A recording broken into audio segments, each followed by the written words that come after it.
السلام عليكم ورحمة الله تعالى وبركاته. بسم الله والحمد لله والصلاة والسلام على أشرف خلق الله سيدنا محمد وعلى آله وصحبه أجمعين. أهلا وسهلا ومرحبا بكم أعزائي المشاهدين والمشاهدات في موضوع جديد وحلقة جديدة من برنامجنا من هنا نبدأ. يمكن نحن في فترة تحدثنا كثير جدا في موضوع اضطرابات التي تصيب الأطفال والمراهقين. بما أنه هذا موضوع تخصصي وموضوع يتعلق بالنمو وهو موضوع هام جدًا. وتقريبًا يعني يمكن الواحد تصل له استشارات كثيرة جدًا بشكل مستمر في هذه المواضيع، ويمكن هي الاضطرابات منها أنواع كثيرة جدًا، لكن أنا لكثرة الاستشارات اخترت بعض منها، ويمكن في مواضيع منها سبق وأن شرحت هذا الموضوع أو تطرقنا إليه، من ضمنه موضوع كان اضطراب الكلام واضطراب اللي هو النوم. اليوم نواصل في نفس النوع من أنواع الاضطرابات، لكن نوع آخر من أنواع الاضطرابات اللي هو اضطراب الأكل. واضطراب الأكل واحدة من الأشياء اللي تصيب الشباب المراهقين وتصيب الأطفال، ولكل فئة لها نوع معين من هذا النوع الاضطرابات. وزي ما ذكرت يعني الاستشارات التي تأتي يمكن إحنا بشكل مستمر اللي هي تقول لك طفلي ما يرافض ياكل، طفل أحيانًا تكون في نوع من الأكل يلمس بإيده كذا يقول حتى يعني يعني يتذوق الأكل أول ما يحس في نوع معين من الأكل. إحساسه بهذا هو إحساسه بالنوع من الأكل اللي هو يرفضه الطفل. أمّا بالنسبة للمراهقين فالوضع مختلف تمامًا، وأنا أتذكر واحدة من الحالات اللي كانت الأم تتواصل معي إنه بنتها شابة تبلغ تقريبًا في العمر أقل ما بين 17 و20، تقول إن بنتي رفضت تاكل، إنه أصبحت كل مرة هي واقفة في المرآة تشوف نفسها كل يوم وازنة نفسها، وزنها زاد، اليوم ما أدري إيش، رافضة تاكل. بسبب إنه عنده هذا النوع من الاضطراب، إنه اضطراب اللي هو فقد الشهية العصبي، يعني طبعًا بالنسبة هذه الأشياء متى تصبح اضطراب؟ إذا كان أصبح شيء غير الشيء الطبيعي المتعارف عليه. فالبنت أصبحت خلاص رافضة الأكل، يعني إنه لأنه هي همها كله إنه الstyle وإنه خايفة تكون يعني وزنها يزيد، وبالتالي يؤثر في جمالها في شكلها، لحد ما وصل مرحلة أصبح نوع من أنواع الاضطرابات والوساوس. طيب بما إنه الأكل يعتبر يعني من الأشياء الأساسية جدًا في النمو، إذا الطفل لم يعني واحدة من عناصر النمو السليم بالنسبة للطفل هو الغذاء، فإذا حصل في الغذاء خلل، هذه الأعراض قد تظهر بعد 20، 30 عامًا، وهذه الدراسات اللي أثبتته يعني.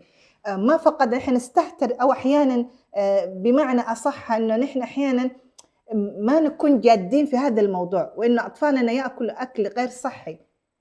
وسبحان الله إنه ربما تظهر أعراض وبعض الأمراض اللي تتعلق بالغذاء في فترة متأخرة جدًا، ولأهمية هذا الموضوع يمكن نحن نتطرق إليه إلى أي مدى هذا الموضوع خطير جدًا.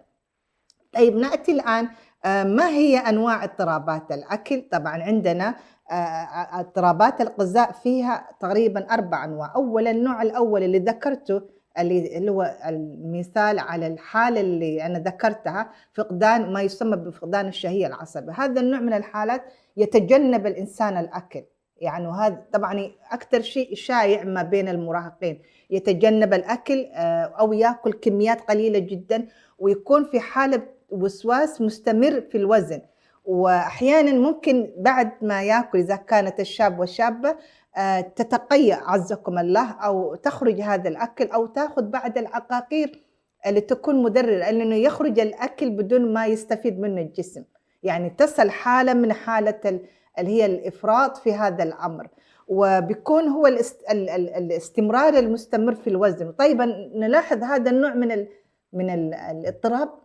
بيكون الوزن دايمًا أقل من الوزن الطبيعي.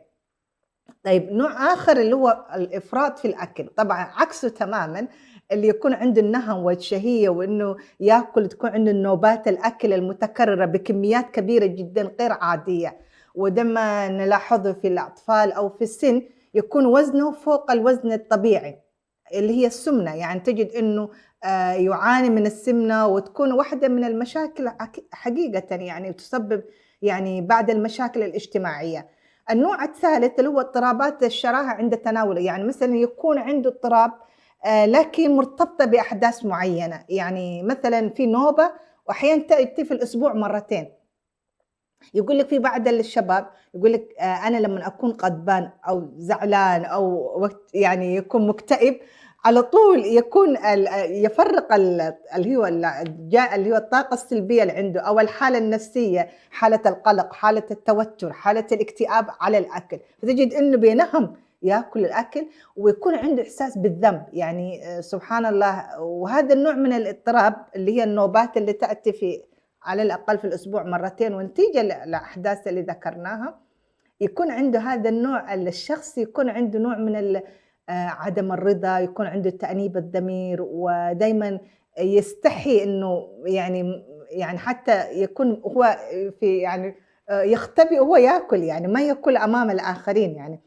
وهذا النوع من الاضطراب بيكون الوزن دايمًا يكون يا إما يكون في الوزن عادةً يعني أكثر بقليل، عكس المُفرط عكس اللي هو اللي يكون عنده النَهَم أو الأكل أو الشراهة أو الإفراط في الأكل.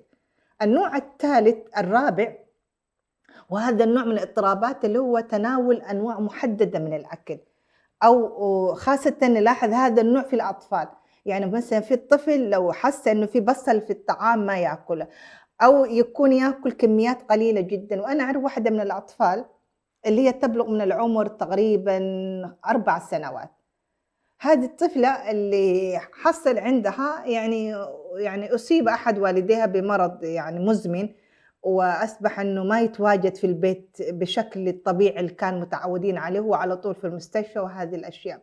فانعكس هذا الحالة وتجد إنه هذه الطفلة تاكل يعني أكل بسيط جدًا، وأحيانًا حتى بعد ما تاكل سبحان الله البنت يعني بتخرج الأكل، أعزكم الله هي تتقيأ، فتكون هذا النوع من اللي هو يكون يا إما ياكل أكل محدد أو يكون عنده أكل معين، وتظهر عنده هذه المظاهر اللي من خلالها يعني الطفل يبدأ إنه خلاص يعني إنه هذا النوع من الأكل يسبب له بعض المشاكل. نأتي الآن ونرى طيب ما هي أسباب هذه المشاكل؟ ما هي أعراض يعني هذه الأعراض اللي ذكرناها؟ ما هي الأسباب؟ أولًا نأتي في السبب الأساسي والذي نذكره يمكن في كل أنواع الاضطراب نذكر أول يعني السبب الأساسي اللي هو أسباب تكون عضوية أو أسباب صحية، أسباب وراثية، تكون عند هذا الطفل. قد تكون لبعض الأشخاص يعني في الأسرة مرتبطين، يعني مثلًا يكون الوالدة أو الوالد وكذا. وأنا لاحظت إنه في أسرة أعرفها يعني سبحان الله الأم كانت يعني حجمها وزنها أقل من الوزن الطبيعي، سبحان الله كان البنات تأثّروا ولأنه دايمًا صحة الجنين مرتبطة بصحة الأم. السبب الأول اللي هو سبب وراثي يكون يتعلق أو إصابة ببعض أحيانًا إصابة ببعض الأمراض، عوامل أخرى اللي هي عوامل اللي هي تتعلق عوامل حيوية، ممكن يحصل عنده تغيير في كيمياء الجسم نفسها، أو تعرّض لحادث معيّن في الدماغ وأصابه هذا النوع من الاضطرابات. سبب آخر هي رفض يعني إرضاع الطفل. ونلاحظ إنه الأطفال يعني سبحان الله إذا كانت الأم رفضت ترضع ابنها وينعكس هذا الشعور أو هذه الحالة في الطفل في رفضه للأكل. سبب آخر اللي هي طريقة إعداد الطعام، يعني حقيقةً نحن يا أخوان يعني نلاحظ الآن أصبحت ثقافة إنه الأطفال أحيانًا كل واحد في البيت ياكل لحاله، يعني يكون الطفل. وأنا يعني شاهدت هذه الحالات وكنت أعلّق أقول لماذا الأسرة يعني ليش ما كل الناس يعني تجتمع في مائدة طعام يعني، وهذا ديننا يأمرنا بذلك يعني سبحان الله، يعني إن الأسرة تجتمع على مائدة الطعام، إن الأكل مع بعض له معنى آخر وله أهمية حقيقةً من كل النواحي. العادات السيئة في الأكل إنه يكون أكل في وقت متأخر، أحيانًا يكون الأكل اللي يكون في وقت متأخر من الليل وتكون يعني سكريات وغيرها، فهذه العادات السيئة يعني خاصةً الأكل الغير صحي. الشباب نلاحظ إنه الأكل الأندومي وغيرها من الأكلات الكثيرة جدًا اللي هي ما تعُد بفائدة على الجسم، رغم إنه الإنسان خاصةً الأطفال المراهقين هم بحاجة ماسة للغذاء الجيد. الاضطرابات الانفعالية وبعدها اللي هي أحيانًا إذا تعرّض الطفل لهذه يعني المشاعر المتقلبة، هذا البيئة الأسرية اللي ذكرناها حتى في الحلقات السابقة. أحيانًا النوع اللي ذكرت اللي الطفل يكون عنده أو الشاب تكون عنده حالة بتاع اللي هو الأكل الإفراط في حالات شعور معيّنة، إذا تعرّض بشكل مستمر إلى الحزن، إلى الاكتئاب، إلى الوضع الأسري الغير مستقر، هذه الأشياء كلها تؤثر.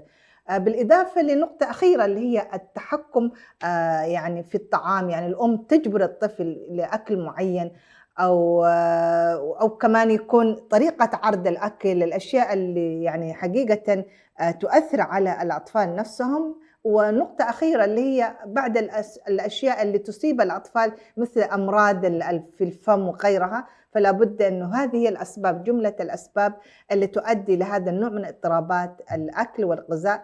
وصلنا لختام هذا الجزء من حلقتنا موضوع اضطراب الأكل، إلى أن نلقاكم إن شاء الله نكمل في الحلقة القادمة بإذنه تعالى. نستودعكم الله، والسلام عليكم ورحمة الله تعالى وبركاته.